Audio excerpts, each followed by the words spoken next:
Hello, this is Jason Jones from the Sunderland Echo. Just out of Selhurst Park, where Sunderland have played out a 0-0 draw with Crystal Palace on the road. Really good point for Sunderland, I think it's fair to say. Really hard fought point in the end. It was a bit of a strange contest in the sense that I think on balance for the first 80 minutes, it was really quite an even game without Sunderland having created too much, and Crystal Palace, by contrast, sort of had a few relatively clear-cut openings. Certainly one for Jeremy Pino in the first half that he probably should have scored, that I think will ultimately make them feel as if they should have won the game. The last 10 minutes were a little bit different. Sunderland sort of sat in, changed approach a little bit and sort of absorbed pressure in the way that we saw them do so often in the Championship. But certainly for that first 80 minutes, I thought that Sunderland equipped themselves really well against a team who are obviously so well versed in the Premier League, FA Cup champions, holders of the Community Shield, and going into the game we're actually on the longest unbeaten streak of any team in the top flight.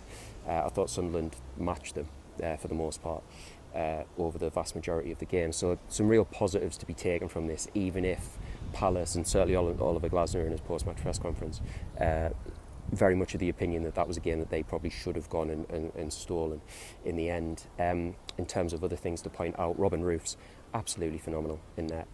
He looks like he is going to prove to be one of the signings of the summer. Obviously you don't want to jinx the lad, but on the evidence of what we've seen so far, he's been absolutely remarkable, and he was again today. A number of really important saves at really crucial junctures in the match. Debuts for Brian Brobby and Lucien Gertrude, although you'd have to say that both of them came on so late and sort of had such little opportunity to impact the game that it's very little more than a sort of footnote.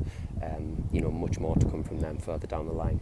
But yeah, like I say, for the most part, a performance that Sunderland should take a lot of heart from. I think we saw a different side to the team compared to what we've seen against the likes of West Ham, where they controlled a lot of it, Brentford, where they had more possession and obviously created more of a goal threat. So signs that Sunderland have extra dimensions, and they can dig deep and they can show that tenacity when it's required, and ultimately something that could prove to be pivotal for them if they are to go and secure survival in the Premier League this season.